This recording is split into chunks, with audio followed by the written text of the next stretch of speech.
Buongiorno, buonasera, good evening. This is Rocco with another episode of the BOH Podcast on this glorious day. I say glorious. My day started off a little slow. My kids, for some reason, had a 2-hour delay. Don't ask me why. It looked like a beautiful spring day outside. But I think they were afraid of ice. Nah. This is what they were really afraid of. Moms writing emails. This is the case. Because this is what happened. A few weeks ago, we had some snow in the morning, and the superintendent did not call a 2-hour delay. The moms in the Facebook groups went off. They went off. They were commenting left and right. They would say, flood his inbox. Flood his inbox. And they sent him emails. So now what happens? This guy doesn't want to hear from all these moms every single time. So now if there's like a little snipple of snow, he calls it out. And that's it. That's what happened this morning. My day was I started my day 2 hours late because the kids were still here. So now here we are, BOH Podcast. This episode is brought to you by popcorn. Popcorn. Get stuck in your teeth. Who the hell really wants it? So, this weekend we have the Super Bowl. Who is it? Against the Bengals versus the Rams. I don't know what that means. I'm a Jets fan. So unfortunately what that means is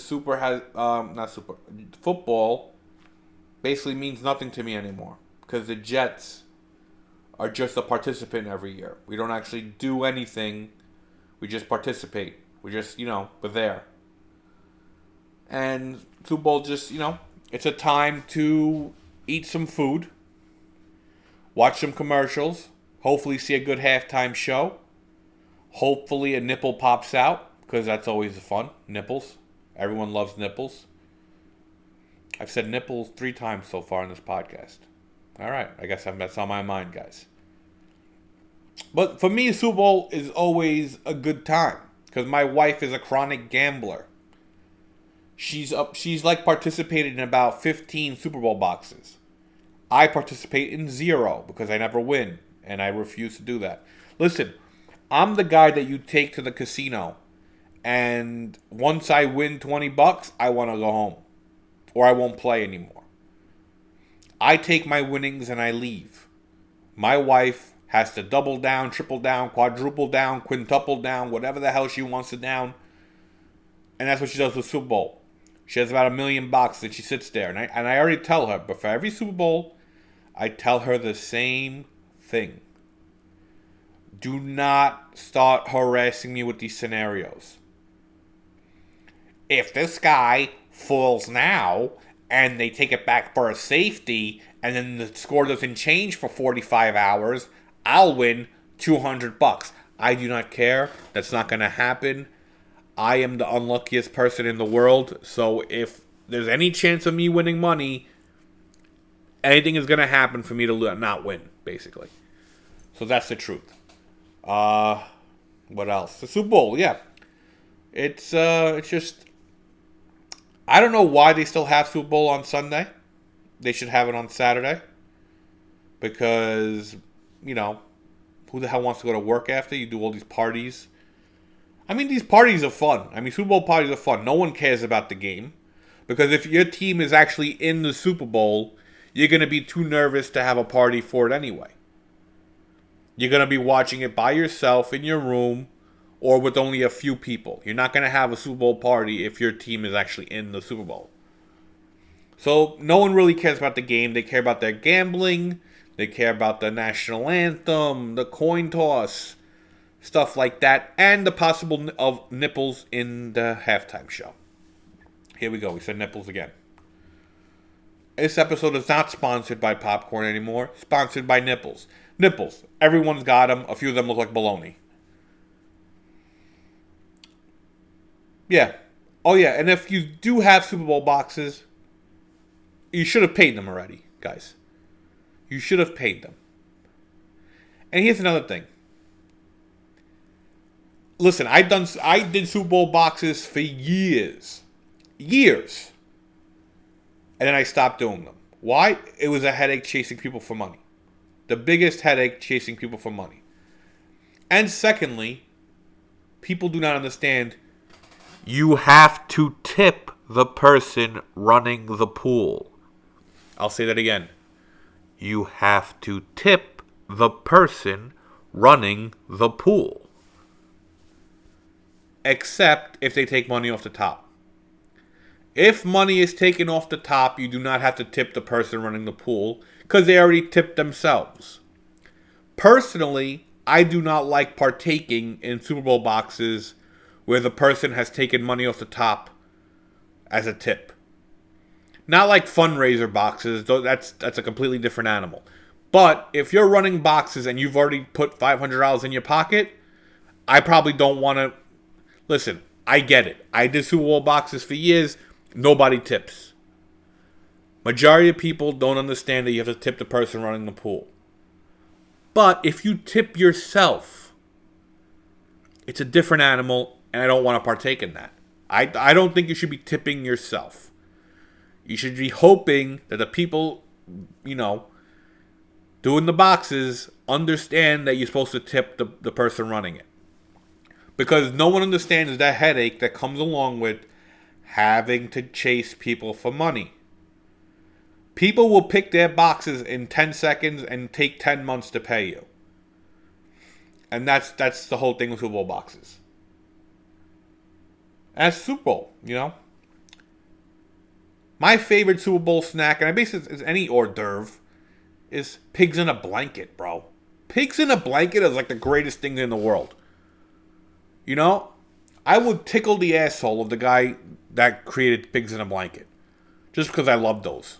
Those things are amazing. They're great. Pigs in a blanket. That's my favorite snack for a Super Bowl party, for New Year's Eve type stuff. They're amazing. God bless them. Chips, dip.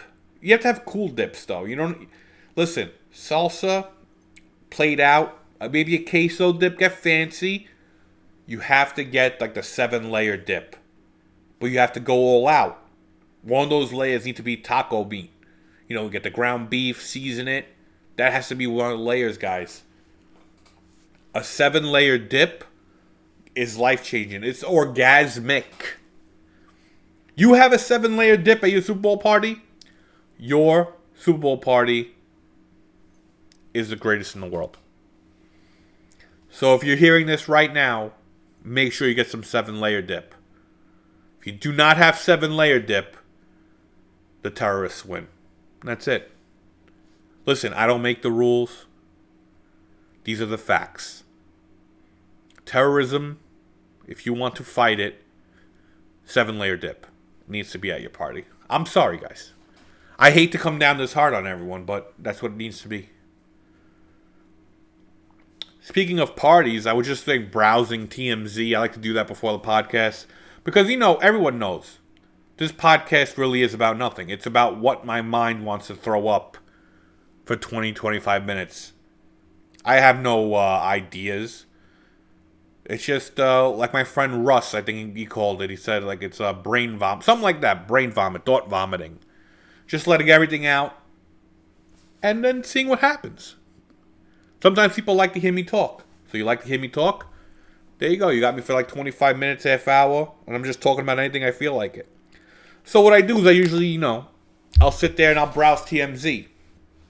And the first thing I saw was Bob Saget died because he hit his head and went to sleep. And how ironic is that? Because Bob Saget was America's dad on Full House. He was America's dad. And what's the number one thing your parents told you when you were younger? If you hit your head, you can't go to sleep for at least an hour. If you hit your head, you can't go to sleep for at least an hour.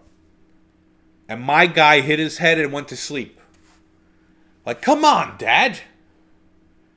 You seriously forgot the number one rule?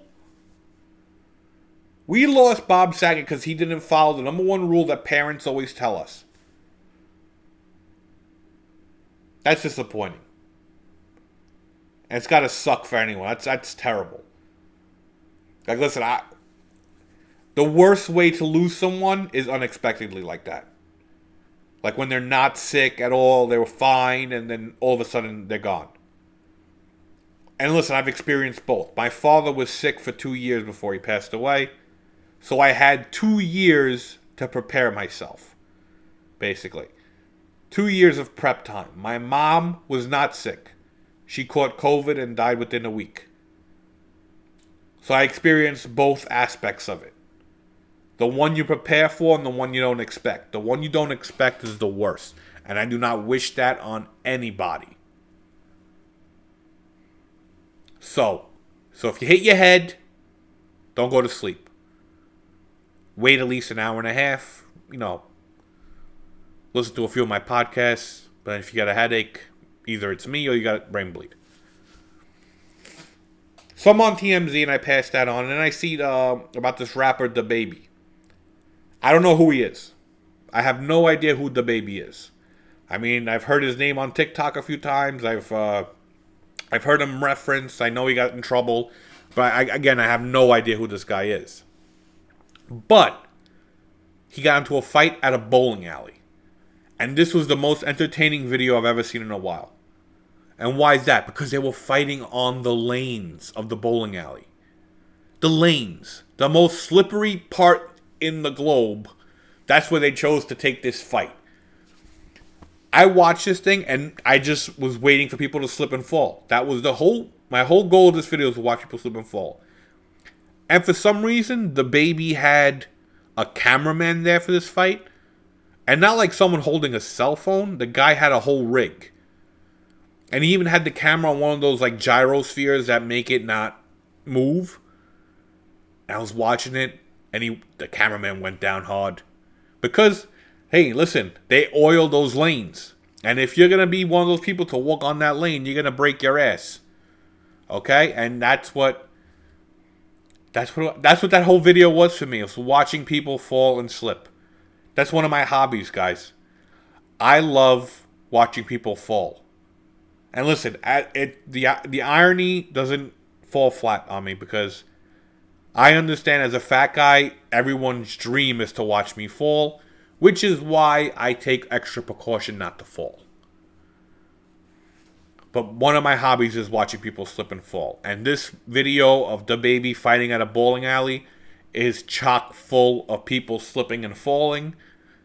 Because what morons are so unaware of their surroundings that you take the fight to the slipperiest, most part of the whole room? Like you could have just stood local, maybe threw a bowling ball at somebody. I don't know what you're going to do. You go onto the lanes. The lanes, which are covered in oil, have little divots. Like, this was not going to end well no matter what you did, guy. But they're fighting on the bowling alley lanes.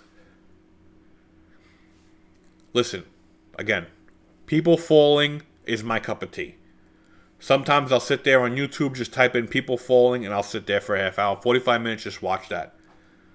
The funniest fall I ever saw happened on my block years ago in Brooklyn. I grew up in Bensonhurst, 18th Avenue, 77th Street. And I was outside with my friend Enzo and my dad. And we're just in front of my house on the stoop talking. And I guess someone my dad knew, some random old guy, was walking. And let me set the picture for you. So if you know Bensonhurst, you know all the houses are next to each other and the sidewalk. So this guy said hi to my dad from my driveway. So when he reached my driveway on the sidewalk, he said to my dad, "Oh, Abelette." And then he tripped. And he kept tripping. He kept tripping for 4 houses. And then he finally fell like 5 houses down. I've never seen someone trip for that long. I died. And still to this day, when I think of that story, I die. Because I've never seen someone trip for that long. Like, how... Bro, just go down. At that point, just go down, bro. How do you keep yourself alive for 5 houses when you're falling? Just go down at that point. You're not gonna... You're not going to save yourself. All right? Maybe after like 4 steps, if you would have recovered, you would have been okay. But you're not going to save yourself. Go down. That was the greatest thing in my life, watching that moment. Him fall. He was okay. So that's why it's okay. I could tell the story. He didn't crack a skull. Nothing like that. He was okay. But funniest fall in my life. People tripping and then just falling for miles. God, I could relive that moment every moment of my life. I'm a little congested. Not sick. But this is what happens in the winter to me. This is what happens. I get up congested because the heats. Oh yeah. I haven't told everyone. My house almost went on fire last week. Thank you to NYSEG Electrical Company, who does not have any idea how to fix problems. They just put Band-Aids on everything. So basically what happened is the electrical wires for the main power are underground by me. And because they're just direct underground, they're not covered in pipes or anything, they get damaged more than usual. But rather than actually fixing like the whole wire, they just, splice and put Band-Aids on everything. Long story short, another wire broke, and this time it was the neutral. So my neighbor was having issues with their internet.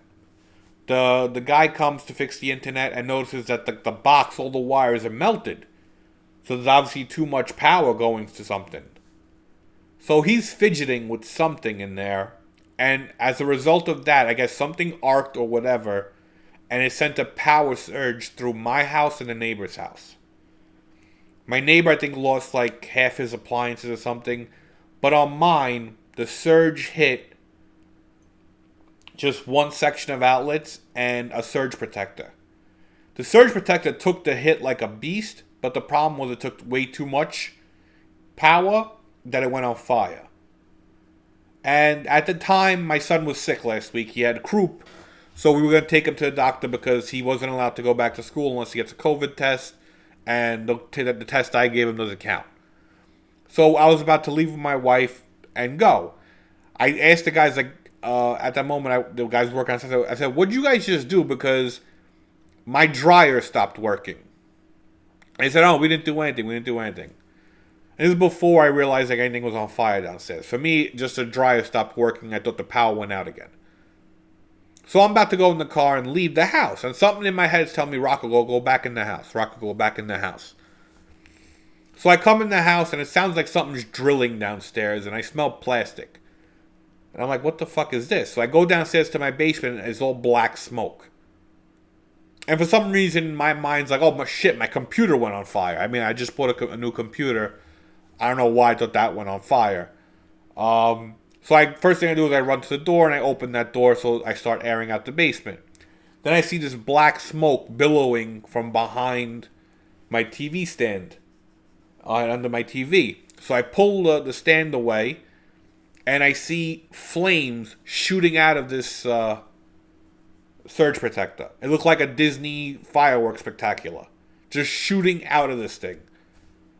So first thing I do is I grab the wire and I unplug it from the wall. And I'm holding the surge protector that's on fire in my hand.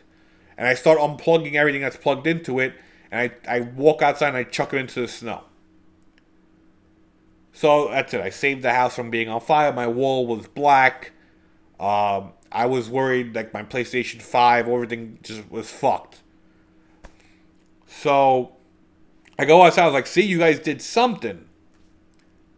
So, long story short, that if I didn't come back in the house, my whole house would have went on fire. That's guaranteed. That's what the fire department said. That's what everyone said. That I'm so lucky that I came back in the house. My pellet stove, which is a wood-burning stove type thing that we use upstate to heat the house, fried. Because it caught the surge and fried every electrical component in there. So right now, I'm using electrical base heaters to heat my house. Which fucking suck because those things take so much power, they're dangerous, and my bill's going to be sky high. So I'm waiting for NYSEG to pay me for a new pellet stove. So that's why. If you are in the Dutchess County area and you have NYSIG, just give them a call. Say, hey, Rocco says go fuck yourself. That's all. And just hang up.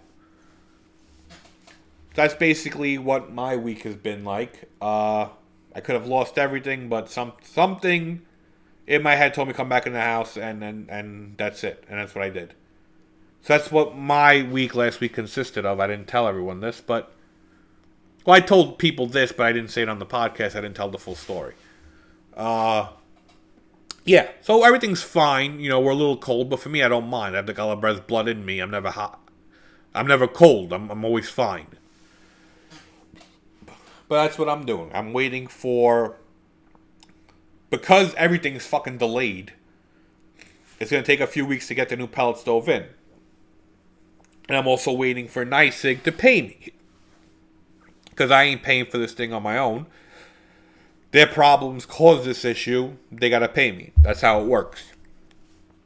So we'll see if they actually pay and how much hell I have to create just for them to, you know, do the right thing.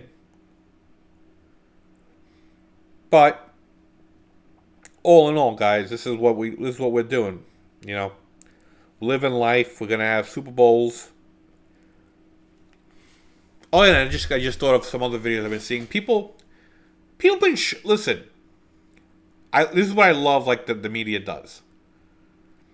I've seen like 8 videos of people shoplifting lately on the news. Like there was that guy at Trader Joe's with the steaks. Michael Rappaport saw someone at CVS. Listen, this has been going on way before COVID, way before any mayor, any president. This happens all the time. That people go into stores, stock up, and just walk the fuck out. Listen, we're not paying the people at these stores enough to stop these people. And that's what they're told to do. And people have been doing it forever. I remember one time I was in Brooklyn at CVS, and I just saw this guy putting hair dye in his jacket. Just loading up hair dye. And I just ignored him because, again, not my job, not my problem. They got more money than me. And I go up there and I pay for whatever I'm doing. And I see the guy walk out, and I told the kid, I was like, just so you know, that guy was like stealing. So that guy just walked out with a bunch of shit in his jacket. And the guy goes, yeah, they just tell us to make him leave. They didn't want us to cause an altercation. So this is not something new. Yeah, it sucks. Yeah, I'm sure there's more people who are desperate these days. But this stuff has always been happening. But it's just funny how like the media will bring it to like to the front of the stage, where everyone could think like this is a huge outbreak now. When it's not. It's been happening forever. Ask anybody who works at CVS, places like this. This always happens. Especially with this self-checkout now. If you have self-checkout, you have to guarantee that people are taking at least 2 or 3 items for free. Listen, it's a tax for me working there. I didn't get trained. You're not paying me to work here, but you want me to do the job of your cashiers. I'm taking free lemons. That's what I'm telling you. You make me do a self-checkout, one of the items in my cart is gratis, under the arm, free. It's my fee for doing the job. If you want it done right, correctly, and everything, then you get one of your employees who you're paying to do this for me. I don't work here. I didn't apply. I wasn't interviewed. Nothing. My qualifications are not in this field. Listen, I heard the beep. I don't know. Did it go in the computer? Can I check? Listen, you're hoping that I'm competent. 99% of the world is incompetent. So people shoplifting is not a big deal. It happens all the time. Granted, they're idiots. But what are you going to do? I still don't know why that guy walked out with all those steaks. Like, what's he going to do? Fucking sell them on the black market? I ain't buying steaks off a guy from the street. Did we find out what type of steaks those were? Because if they were good steaks, then, I'm going to that guy's house for a barbecue at least. But it's what it is, Life is messed up. We got stupid people out there. We have smart people out there. Qui sta vita, guys. Alright? So, on that note, it's time to say goodbye.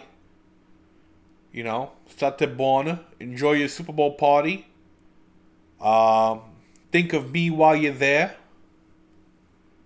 Also, I'm on Cameo now. They let me finally on that website. So if you want me to tell your cousin to go, suck an egg, let me know. I'll tell him. So have a good day. Have a good night. Make sure you wipe twice. Love you all. Buonanotte. Sate buon.